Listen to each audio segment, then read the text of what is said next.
Wangudiayu tama ngambararum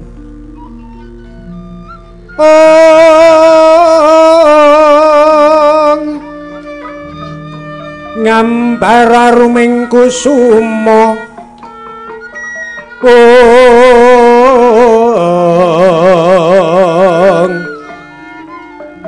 yen ngandika esmuang ujiwat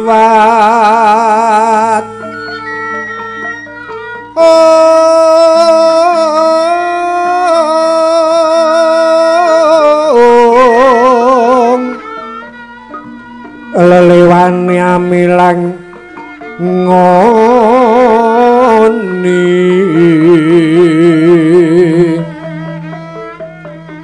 dahat akarya rimang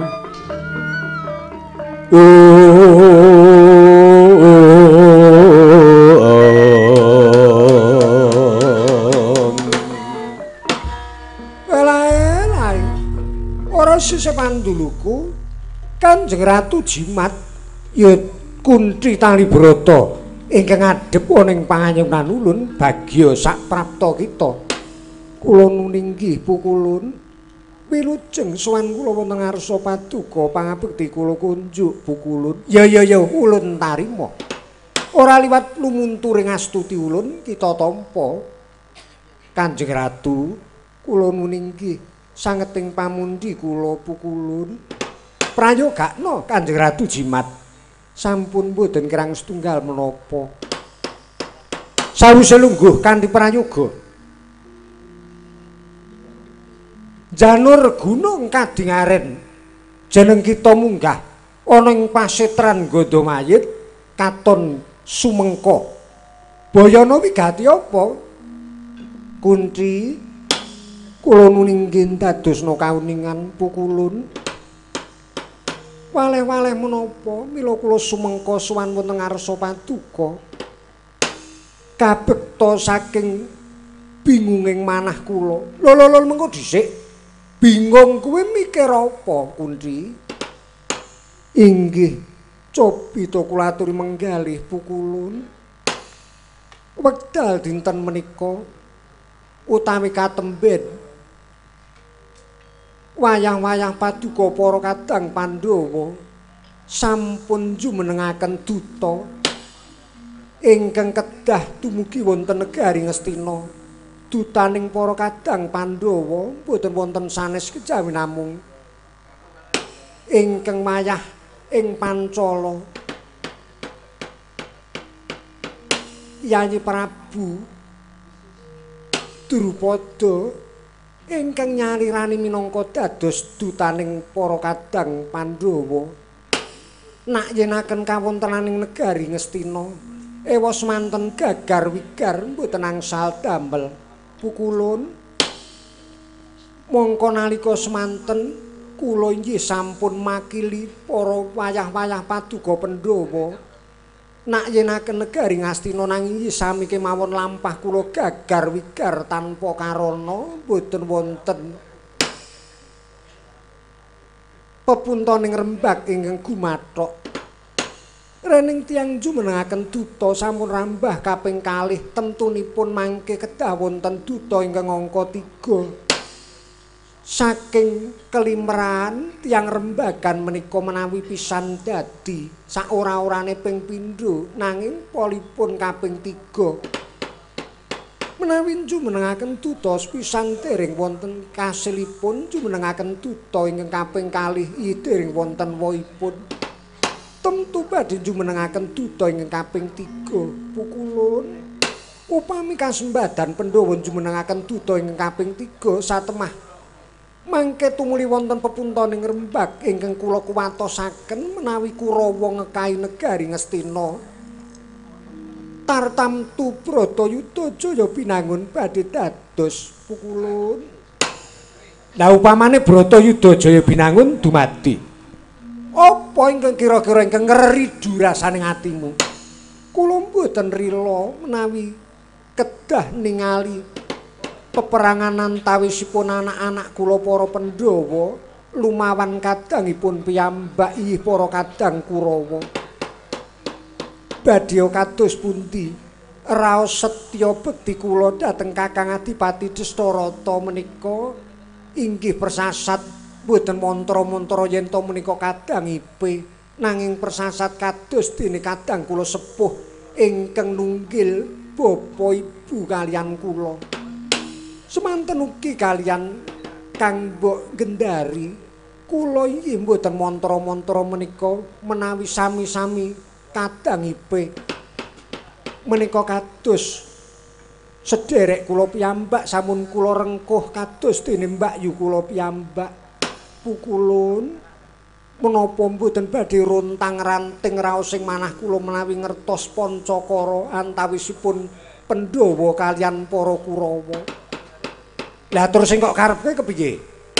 Mila kula sowan wonten ngarsa paduka pukulun Sang Pandya Betari Durga menika namung badhe nyuwun senjata pitulung utawi nyuwun eguh pertikelipun pukulun Sang Hyang Betari Durga. Eguh partikel kepiye sing kok karepke? Kunci inggih wasipun upami Bratayuda menika saged dipun wurungaken kados pundi caranipun upami Bratayuda menika dipun gagalaken lan serananipun anak-anak kula Pandhawa mboten ngucik wangsulipun negari Ngastina inggih sampun kula trimah mangke Pandhawa kula ingkang badhe mripih nanging ingkang nyeranani secara batos kedah pukulun Sang Hyang Betari Durga. Negari Ngastina saged dipun rilakaken inggih namung Indraprastha kemawon sak jajanipun kepareng dipun suwun wangsul pukulun. Oh ngono, kula muni nggih. Lah saiki upama kuwi kados pundi? Upamane Ngastina iso bali. Ngamarta Ngendraprastha sak jajane bisa bali ana ning tangane anak-anakmu Pandhawa. Broning Bratayuda ya ora dadi. Kepiye? Menawi saged mekaten nggih langkung prayogi. Sinaosa isen-isening manah kula tuwin anak-anak kula sedaya. Ngastina menika mboten badhe dipun suwun sedaya. Ngastina namung dipun suwun sepalih. Nanging menawi Ngendraprastha kedah dipun suwun sedaya. Awit Ngendraprastha menika sampun wonten tanceping kasatriyan gangsal cacahipun cepuri ingkang dumunung wonten tengah-tengahipun dados kewajibanipun ingkang wayah Puntadewa kasatriyan Jodipati ingkang dumunung wonten kidul kilen kewajibanipun Werkudara ingkang ler kilen kewajibanipun ingkang wayah Nekula ler wetan kewajibanipun Sedewa dening ingkang kidul wetan menika kasatriyanipun ingkang wayah Danangjaya. Menika rening sampun maton mila Ngendraprastha kedah wangsul dene perkawis Ngastina namung dipun suwun menapa dipun parengaken dipun suwun sepalihipun inggih sampun trimah mun dados perkawis. Ya, gampang. Kuwi dudu perkara sing angel tumrap aku. Kunci wonten dawuh. Nanging jer Basuki mawa beya. Menawi wonten beyanipun pinten wicalaning Brana-arta. Wonten wicalaning Brana-arta pinten kula aturi ngendika kula ingkang sagah badhe madosaken prabeya. Dudu wilanganing dhuwit sing dienggo srana. Nanging ingkang bisa kanggo srana murungke Bratayuda Jaya Binangun kuwi wujude ora ana liya kejaba mung wedhus abang siji cacahe.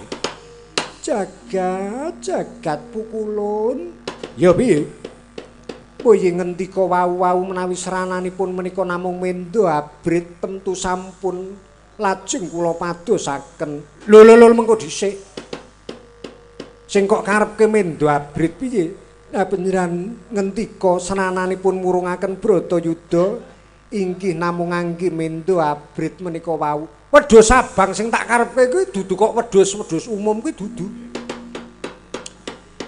Ingkang ulun kersake wedhus abang kuwi ingkang tak ngibaratke wedhus abang. Kuwi ora ana liya kejaba mung anakmu Sedewa. Waton Sedewa kok pasrahke aku lan mengko bakal tak pasrahke baju barat. Dadi panganing baju barat ya kuwi bisa dadi lantaran urunging Bratayuda Jaya Binangun.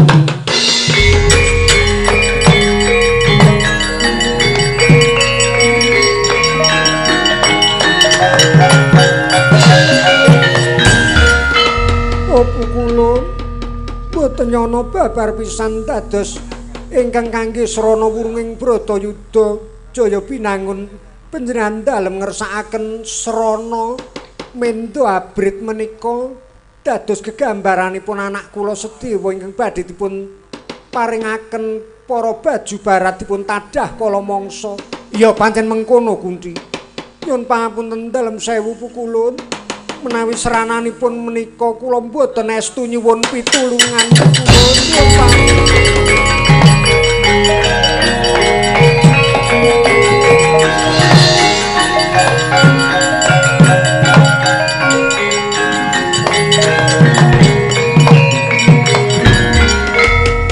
Elai Mas Patik Raja Dewagu Jagat. Kunci Talibrata bareng ngerti. Ingkang tak ngibaratke wedhus abang kuwi anake ragil ingkang aran Sedewa.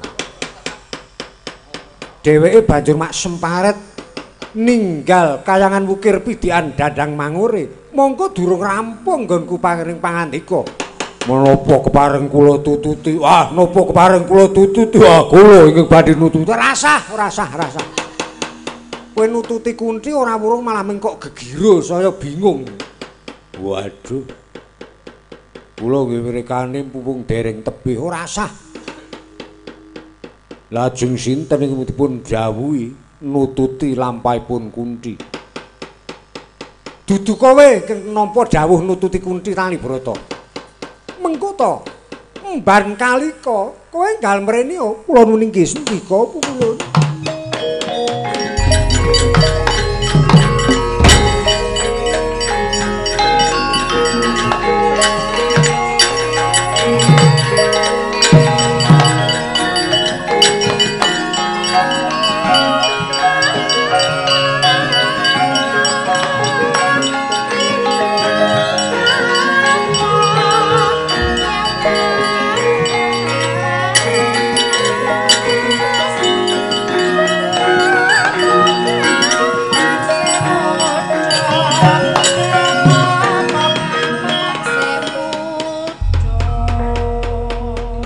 Aja kaget atimu tak timbali. Kula nuning nggih wonten pangendika.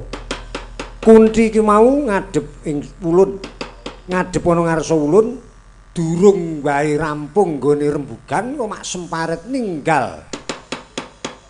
Madyaning Pendhapa Agung. Tututana lakune Kunti.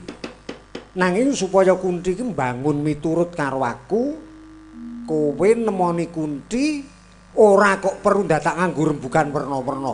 tututana Dewi Kunthi terus kowe tak keparengke manukma utawa angslup ana jagate Dewi Kunthi supaya Kunthi malik tinggal banjur manut karo ulun kula nun inggih nami mengkaten terang temrata dawuh timbalan paduka pareng nyuwun pamit madal pasilan pukulun ya ingkang prayitna kalika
jagat ora nyono babar pisan pukulun Iwang Penari Durga saguh murungke mbangkarke Bratayuda nanging kudu nganggo bebanten seranane kudu ngurbanke anakku Sedewa ora lega ora lira rasane atiku wurunging Bratayuda nganggo bebanten nyawane anakku Sedewa pilalu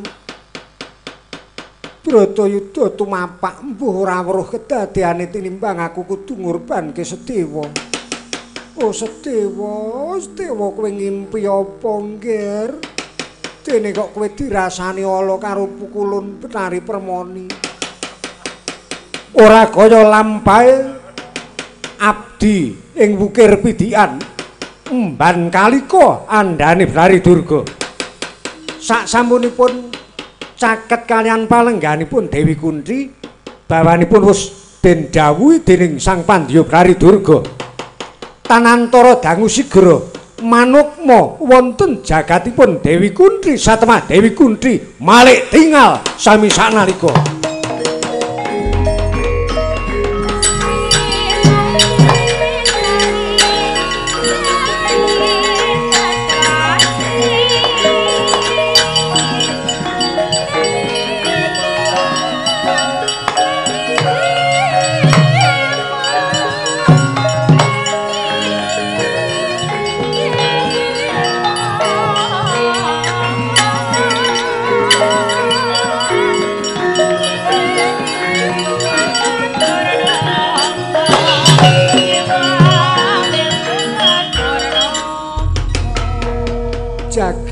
jagat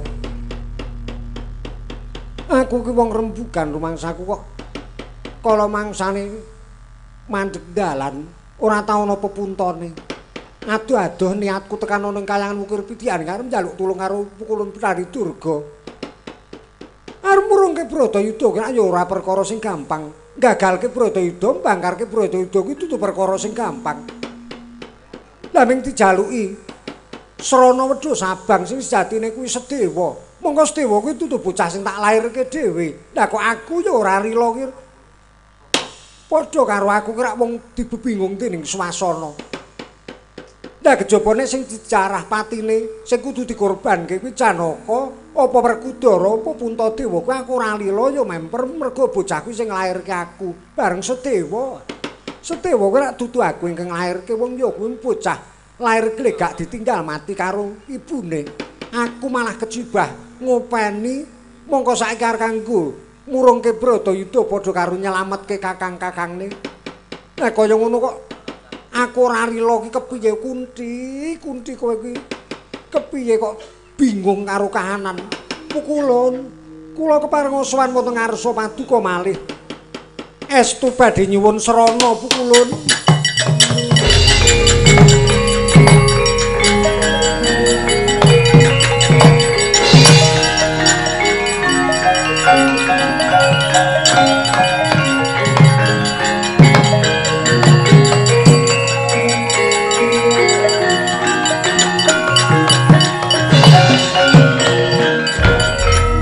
Oh Kunti, wonten punika dawuh. Bali ngadhep meneh ana ing ngayunan ulun. Kula nuwun inggih. Nyuwun pangapun saestu lho Bu Kulon, kula menika wau lajeng kesah ngaten kemawon. Kula menika estunipun nggih saking bingunging manah kula. Ya wis ora dadi ngopo. Ora apa-apa. Ora apa-apa. Kula nuwun inggih. Lah bali ngadhep meneh ana ngarepanku, njur niatmu piye? Menika ngaten Bu Kulon, janipun rak ngaten to Bu Kulon. Ya dos pundi to kula menika janipun nggih kados bingung-bingung dos pundi ngaten. Ya wis ora usah bingung. Ge ayem wae. Sing ayem wae ora usah bingung-bingung. Inggih. Kula menika badhe nyuwun tulung saestu Bu Kulon. Njaluk tulung apa? Lah nggih menika wau lho bab urunging Bratayuda penyanmu kok ya lalen gumun aku. Ya, dadine kowe tetep sida. Njaluk tulung bangkarke Bratayuda. Nggih menika ngaten ingkang leres nggih ngaten menika. Kula estunipun tetep namung badhe nyuwun pitulung wonten ngersa paduka. Awit kula pitados mboten wonten ingkang saged bangkaraken Bratayuda menawi mboten paduka iwang pukulun mekaten. Ya, ning kowe rilong. Kowe saguh golek Wedhus Abang. Badhe kula pantosaken. Kowe rila karo anakmu Sedewa. Rila, mboten rila kenging menapa. Menapa kedah pados malih sanesipun Sedewa, kula iki sagah madosaken. Wis ora usah nek liyane ora tak butuhke. Sing tak butuhke ya mung Sedewa kuwi. Lho menawi itu saya mutaken sanesipun nggih wonten. Menapa betah Agus Amin. Mangke kula jakipun mriki, menawi badhe kangge jangkep-jangkep baju baratnya ora kok. Baju barat ki kudu sing ngerangah kok ya aneh. Mangke dipun damelaken ingkang enggal. Wah, wis malah dadak ngrekoso le mikir. Menapa betahaken wonten mangke menika dasaripun untunipun nggih sampun wonten werninipun cemeng. Ingkang untunipun cemeng nggih wonten. Nah dipun kersakaken, wis ora. Engko ndak malah saya angel makani kok. Wis cukup Sedewa wae. Iki menawi mekaten nyuwun pamit madhal pasilan nyuwun pamit sakutawis Sedewa badhe kula suwanaken wonten ngarsa paduka. Ya sing prayitna ngati-ati kula nuwun nggih matur nuwun saestu lho Bu Kulun. Ya.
Kowe karo aku arep goleki Pandhawa ndhisiki lakune para prajurit. Sire kowe karo aku arep golek dalan sidatan kanthi srana ngunggahi gunung. Nanging lha dadi malah ora gek tekan-tekan gone ora iso kepethuk karo Pandhawa kuwi kepiye iki? Wah, aku dhewe ya gumun. Lah kok dadi malah ora iso kepethuk Pandhawa kuwi kepiye iki? Lah nek ngono ya ora leran-leren, ayo gek mlaku. Mergo nek kowe karo aku kesuwen nang kene malah ming leran-leren, mongko anggere leren kowe terus nglinting. Leren nglinting arep tekan iso nggone Pandhawa ya apa? Iya ya, ayo wis yo mlaku meneh. Kosek nanggung isih semene isih dawa. Ayo karo mlaku rak ya ora apa-apa. Wis ayo goleki Pandhawa. Pandhawa mati, kowe karo aku nampa ganjaran gedhe saka negara Ngastina. Ya nek pancen mengko ya sayo geliak-geliak Pandhawa digoleki meneh. Wah, kok suwe temen ora gek kepethuk Pandhawa.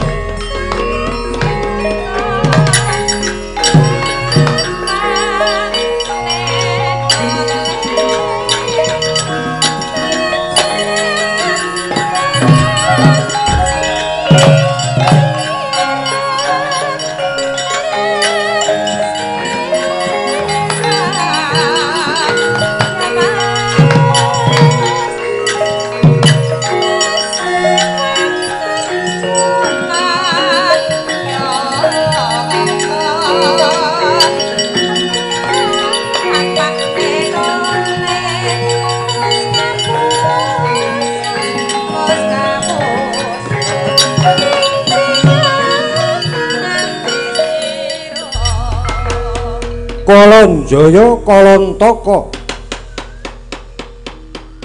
adreng kersanira daya-daya enggal saged kepanggih kaliyan para kadang Pandhawa awit saka wuruning ati awit saking adrenging karsanira mila lajeng pados margi sidatan kanthi sarana ngunggahi gunung datan mangertos ingkang dipun tindakaken mewah piyambakipun kekalihipun ora ngerti yen to ingkang diunggahi sayekti Gunung Kelasa. Lampahipun namung ngawur bawar adrenging karsanira daya-daya kepethuk para kadang Pandhawa ora krasa yen to nglangkahi tilas pertapane Jawata linangkung Sang Hyang Bathara Kuwera.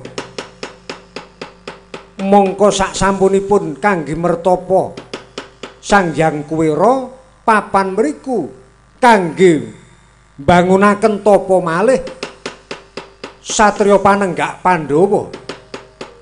Duk rikala jumeneng pendhita keparing menapa bebisik Sang Tapa Begawan Bima Sekti.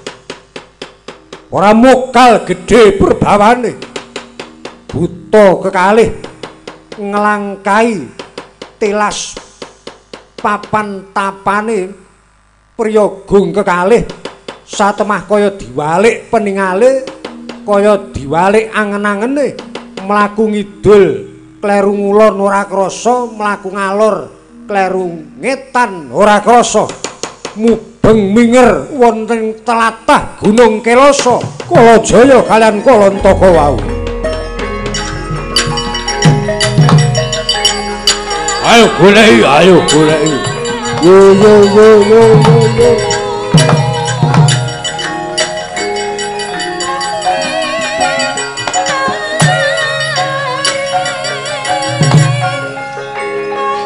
Kaya liwat kene mau. Wah iya. Oh, iya mau wis ngliwati kene rono.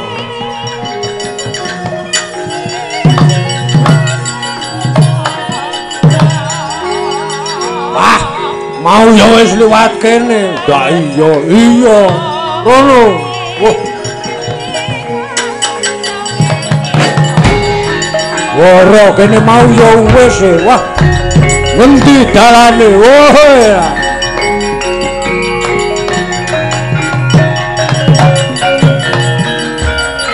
Wah, awake dhewe mau wis ngliwati kene apa urung? Cetha nek wis. Kok kowe ngerti? Ha iki lho. Ana tegesan tuton nang kene iki.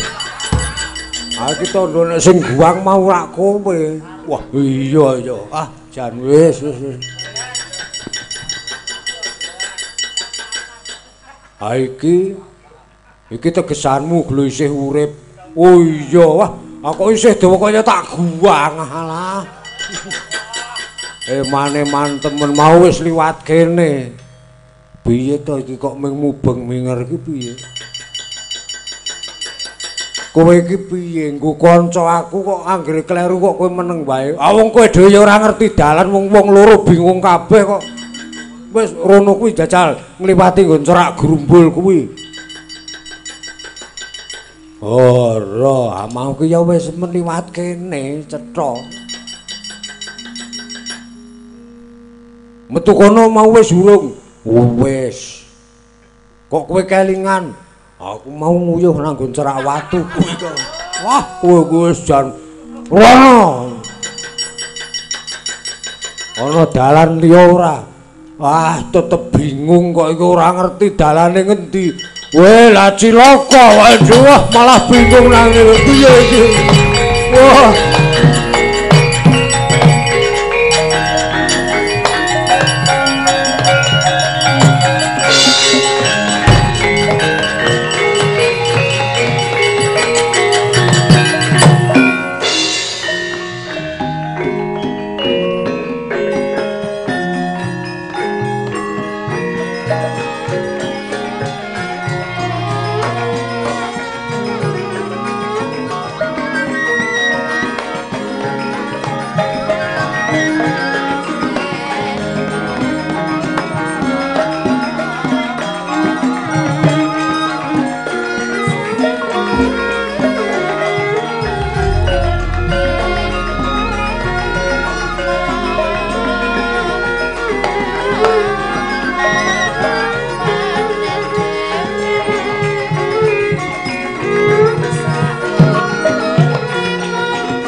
Dedep tidem prabawaning ratri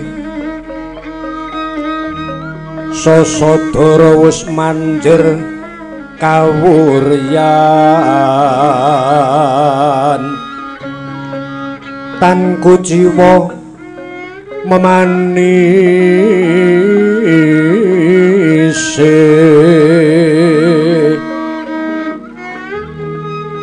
menggep srinateng dalu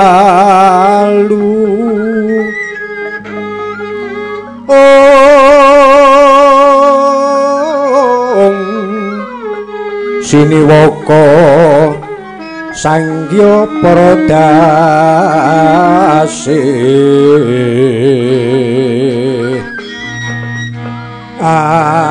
aglar neng Cakrawala pinulat ngelangut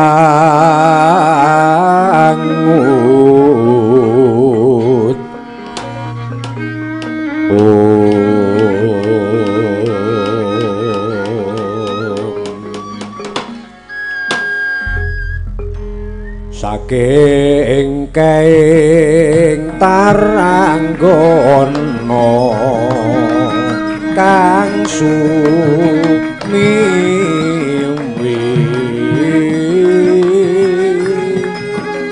warata tanpa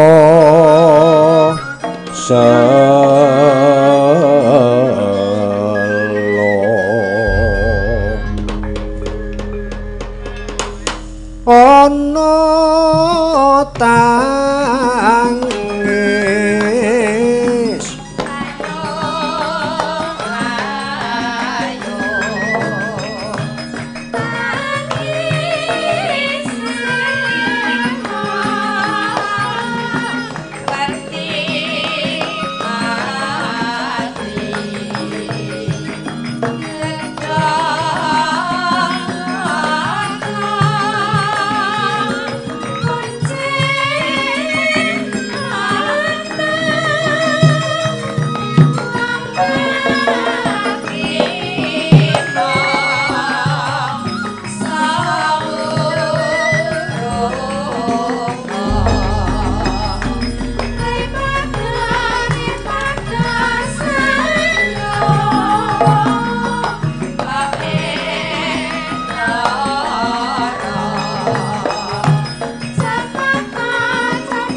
kocapon nalika semanten lampahing Danawa kekalih pun kala jaya tuwin Kalantaka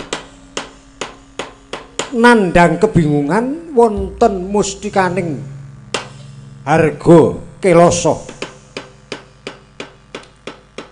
wus kacariyos ing ajeng kekalihipun menawi raosipun lumampah ngidul nanging yektosipun ngaler mboten kraos mlaku ngetan dadi ngulon ya ora krasa namung mubeng minger wonten mustikaning Gunung Kelasa datan kawarna buta sakloron ing nandhang kebingungan nanging yektosipun panandhanging buta kekalih bisa nuwuhke daya pangaribawa awit eling dieling buta kekalih ora mung sembarangan buta ingkang kedadosan saking perbawaning wasu magangan Jawata ora mugal awit saking bingunging manah Danawa kekalih nuwuhke Prabawa gara-gara ing saklangkung ageng prabawaning gara-gara nempuh bumi anyarengi tibaning mangsa kala pancen jagat nalika semanten kudu diwasuh jagat kudu didandani mewah diresiki saka saliring mala trimala ora mokal Prabawa gara-gara ing nempuh bumi disuwun bisa dadi lantaran puling kahanan ingkang bali tentrem kaya sekawit prayitna yuwang pukulun iwang jagat girinata prisa kawontenaning triloka ingkang kasempyok Prabawa gara-gara sigra ngeningaken cipta manungku puja nyadong nugraning Hyang Widi murih tentreming bawana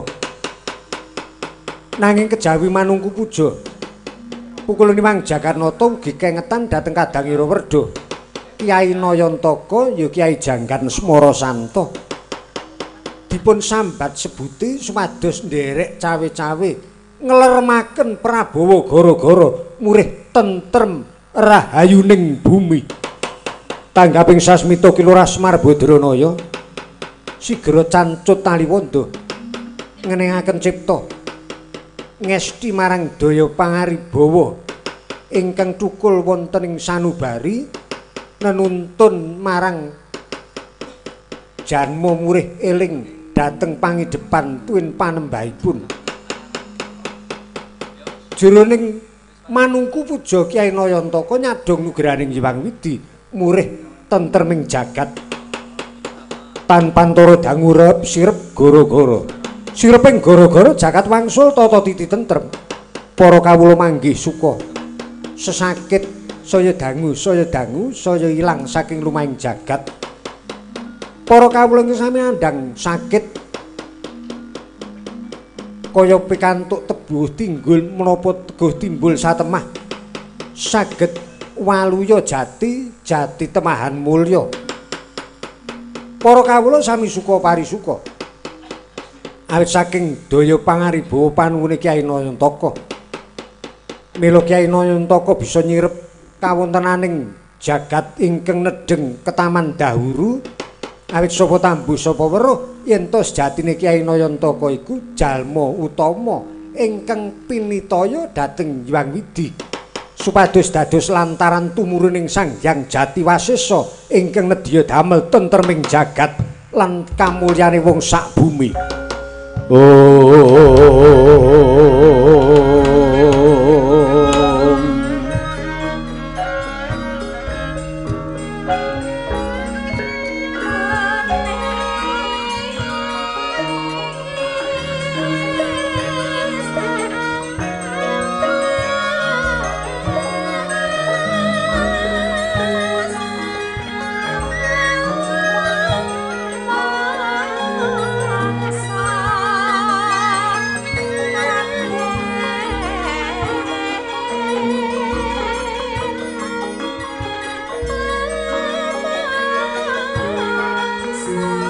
Soroting pandam sumuluh madangi jero pasareyan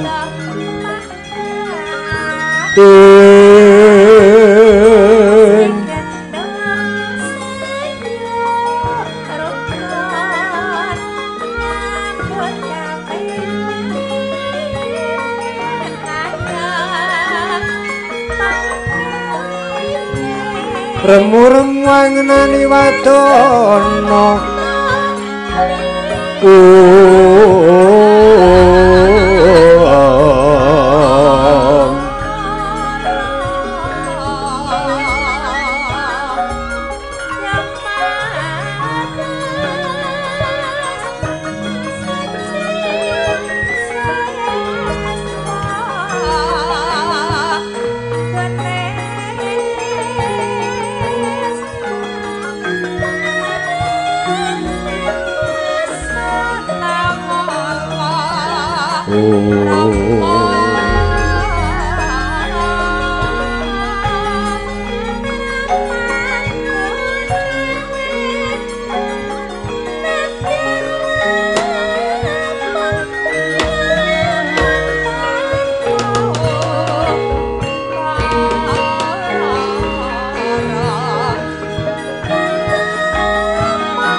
Kang Gareng karo Bagong. Sawetara suwe ora kepethuk. Duh slamet to Kang Gareng. Ayo pamujimu terus ora ana alangan swiji apa. Slamet to Gong. Ayo pangestumu ora ana sambe kala syukur. Sing pokok kowe karo aku ki do duwe penuwun muga-muga tansah diparingi bagas waras slamet. Terus pancen sing pokok ya kuwi. Ning ya duwe penuwun muga-muga kahanan tumuli tata titi tentrem. Bali pulih kaya wingi-wingi. Nah, terus dasare miturut para pepundhen lan miturut petungan tibaning sasi sura wingi nak barengi enteke windu sengara. Windu sengara sing diwiwiti taun 2013 wis paripurna taun 2021 wingi. Oh ngono. Ha iya. Mongko watake windu sengara kuwi pancen akeh pagebluk, akeh lelara. Swasana ora tentrem. Lah ya ming tujokno wis paripurna, wis rampung petungane windu sengara wis rampung taun 2021 wingi lan wis gumanti tumapak barengi tibane tanggal 1 Sura wingi kuwi mlebu petungan windu sancaya. Windu sancaya kuwi kebak rasa utawa perbawane bisa nyengkuyung marang pangarep-arep becik lan pinuwunan becik. Dadi cara upamane ketok ngono wujuding windu ingkang mawa sorot mawa cahya ingkang bakal nyengkuyung sedya rahayu. Yo Gur Gunung Kobunang.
Kanca kene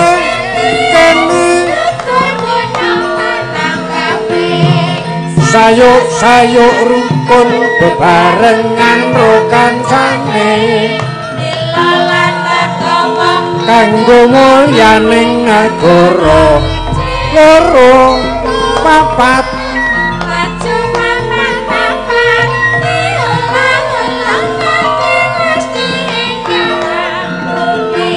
Ulubis kuntul baris, ulubis kuntul baris, ulubis kuntul baris, ulubis kuntul baris.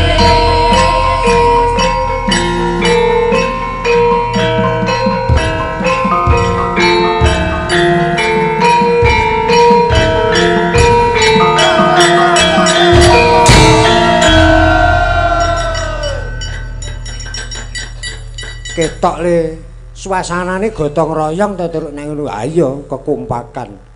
Iki ngelingke supaya warga kuwi tansah kelingan kowe karo aku kudu nengenke gotong royong bantu binantu. Heeh. Ki mau murih tukul semangate. Wah. Dasare pelok barang ini iki terus kaya sing domongke Bagong mau. Kentronganmu ha iya. Penak. Kentongan ki bem kowe. Bem apa barang? Ebem. Oh, ebem. Yongko. Nek bem diwiwiti nganu sik wae. Apa? Pengatak apa piye? Nganu weh. Ayo sak pengatak ya apik wis lah. Ya, kaya ngapa?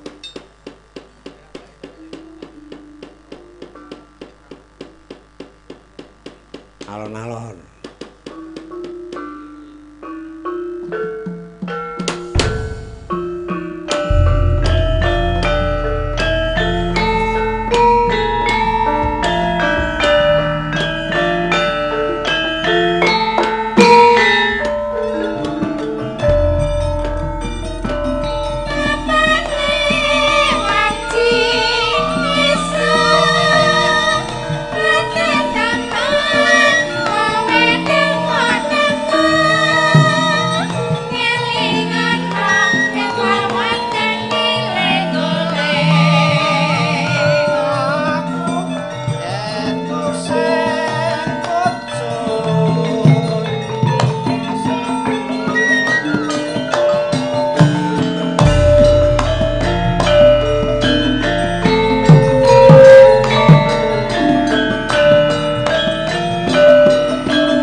Apa sing kudu tak edo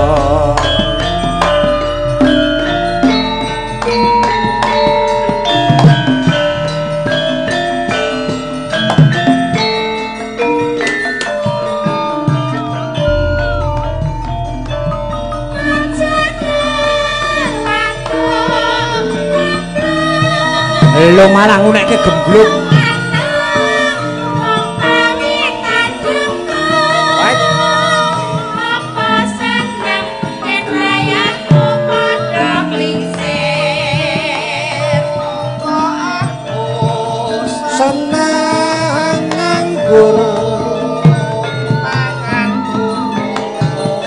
omong kosong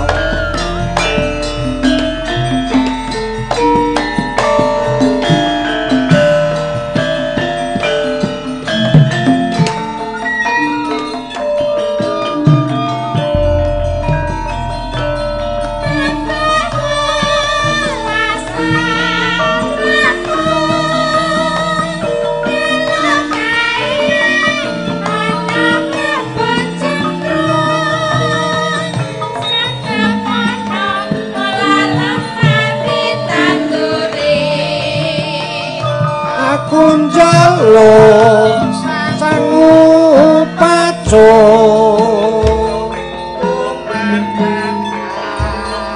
garaja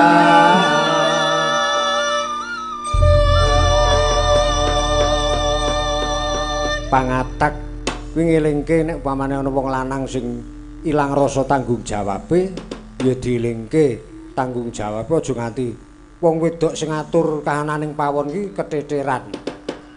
Heeh. Nah, terus nek wis ngerti tanggung jawab, arak kahanan bisa tentrem sak keluarga. Ha iya. Wah, penak pangatak. Rampung pangatak teruske turi putih ditandur nang kebon agung. Turi putih ditandur nang kebon agung.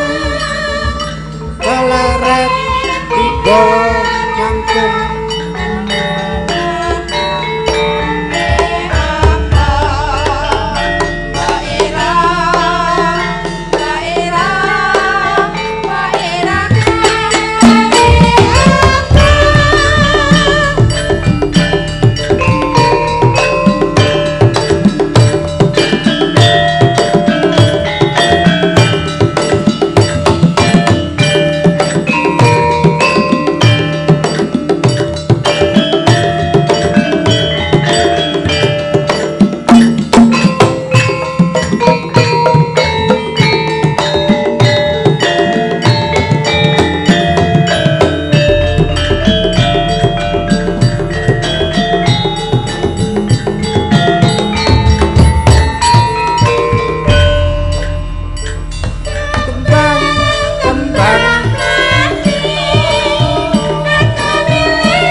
apik ngono kuwi kudu teng krendil ngono men ketok liyaga desa apik ngono kuwi wis pokoke aja nganti ketok apik kuwi ya sing gedhe ngapuramu wis biasa nek ora kurang ngapurane Nes ora tak nggo wingi-wingi aja karang kanca wis gebacut tresna kok. Golek yoga klera-kleru kuwi sing angel ki mah kuwi. Nek golek sing apik-apik kuwi akeh. Ning sing kleru kuwi. Karang ya kanca ki notasi sing anyar urung apal, sing lawas lali. Ya wis entek entung ta kuwi. Sing apik ya kuwi Ki mau disengkake karo Bagong nganggo turi-turi. Wah, Bagong nek kon turi-turi putih senenge raja mah. Turi putih seneng aku kelingan jaman sok ndelok wayang wong biyen iya ndelok wayang wong biyen nek ndelok wayang wong ya ana Bagonge ana ya kaya kowe kuwi iya padha wae pancen meng awake dhewe diwongke ning ya sing alus ya dikai meneh apa diaturke kadang Sutresna budaya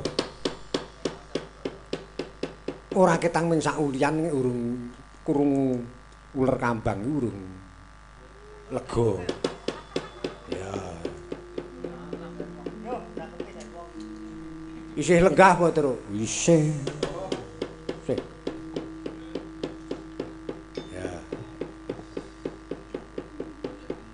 na na na no nino nino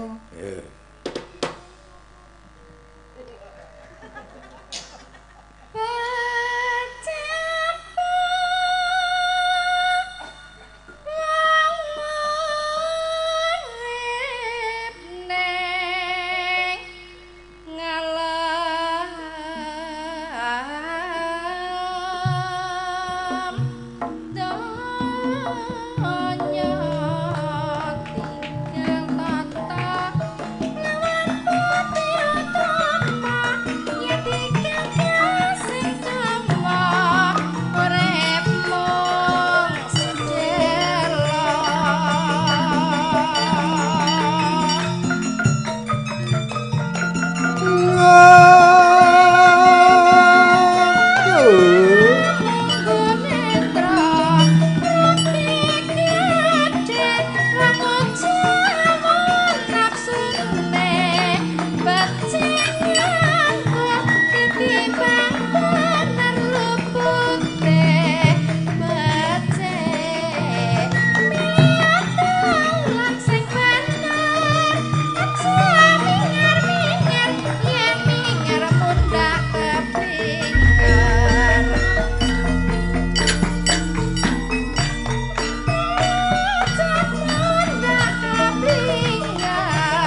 ora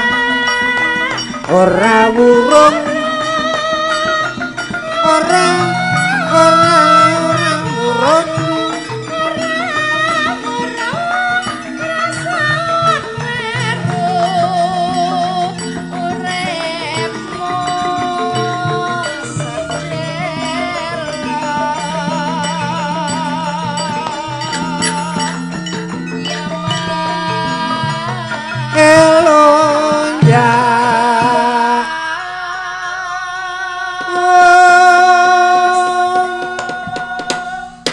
janjane krungu uler kambang iki.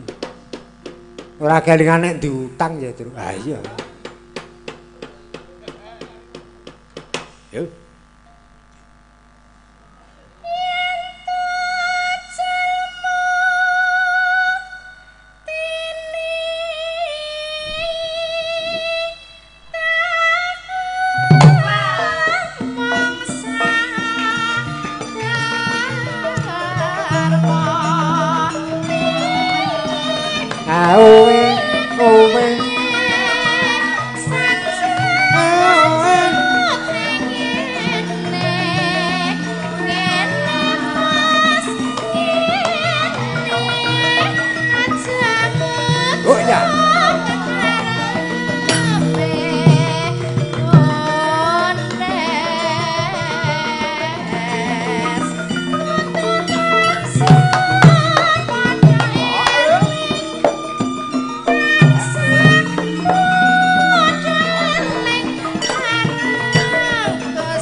Tata titi tentrem ngene iki teruske apa kaya ngene rasane wong alas ora sah marake grantes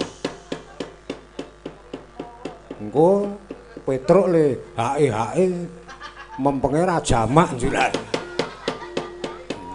karang ya akeh sing penak kok gendingan slendrone ora ketang sok ngatliwon paring wilujeng ketemu ning ya diaturi apa Mandra Wenaran kuwi mau karang sing jenenge Mandra Wenaran kuwi cengkoke ya khusus apa temane lakon apa sik ayo nganu wae sing pokok ki ya sak curake Ramayana to kuwi wong sing jenenge Mandra Wenaran ki pancen sejarahe lelakon Ramayana. Ya wis mbuh engko sing kecekel apa ning sing pokok iki nganu. Playon Jugaksik Sanga. Sing nembang kowe to, Tru? Ya, gliak-gliak aku karang prei kesuwen nggo nyuwara ki alut deh. Dasare gegrimas-gegrimisan kuwi malah ngabani watuk. Swara nggo nyuwara sengkil. Nyuwara cilik angel, gedhe angel. Wis engko suwe-suwe lak mapan terus barang kaget prei kesuwen ha iya. 18 sasi kok ping 6 iki ya terus mbuh ping 7. Ah ya wis disyukuri wis matur nuwun. Yo pelayon sik, yo.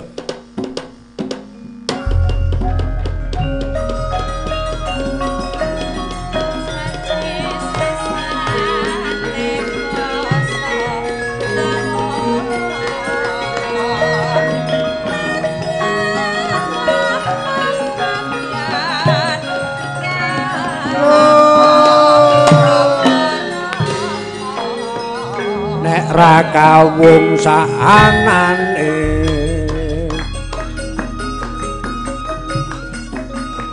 bagya wanara seta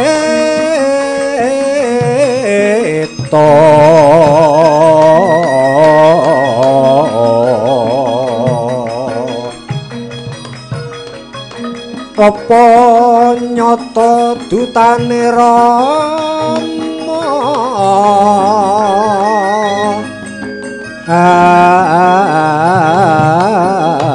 aji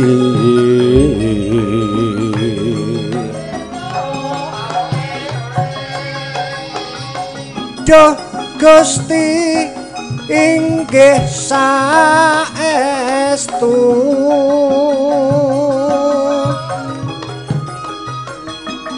tutane Rama Badra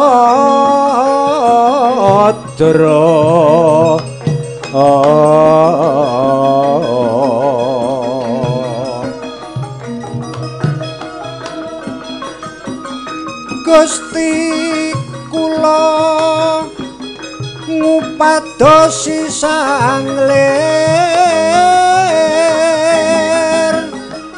santun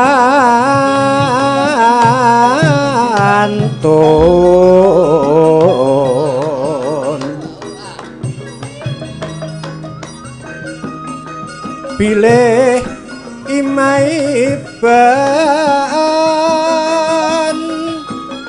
kula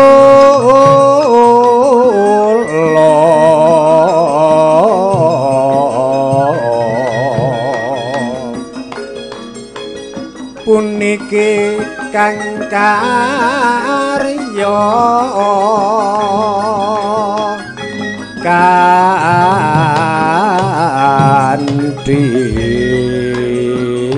nek ra kawungsanane meneh terus gimana pangkur meneh ayo ya Tomoro Glesma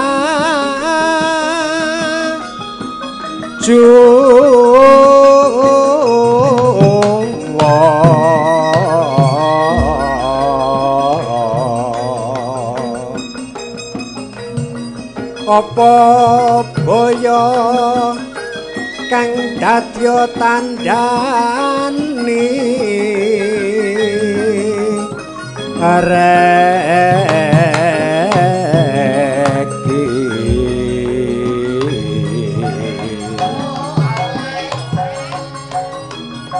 Duh Gusti dahat kasuwun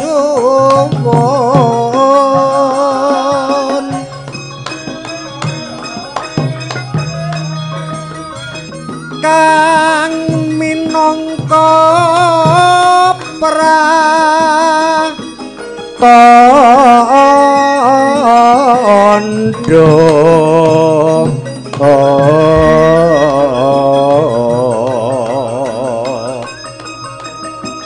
sesatyadi kang mungging jejante ipun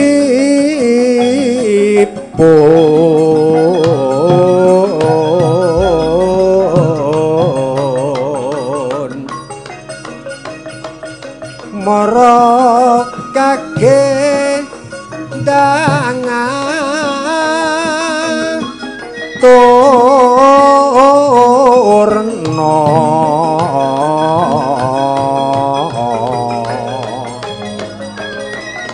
nuninggih sandika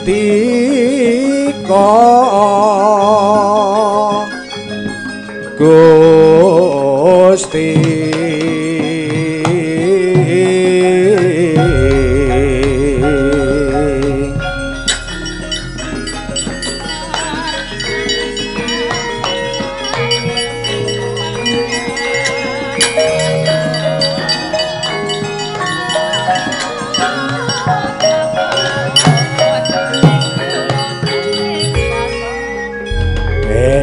Tombo kepingin baleni sok malam apa ngatliwon.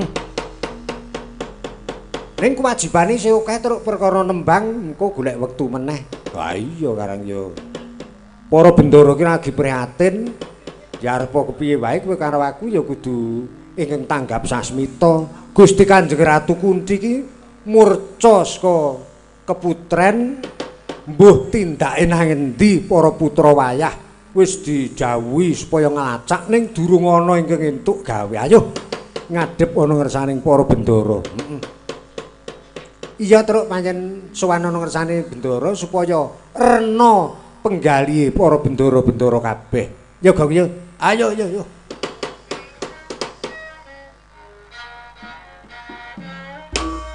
Oh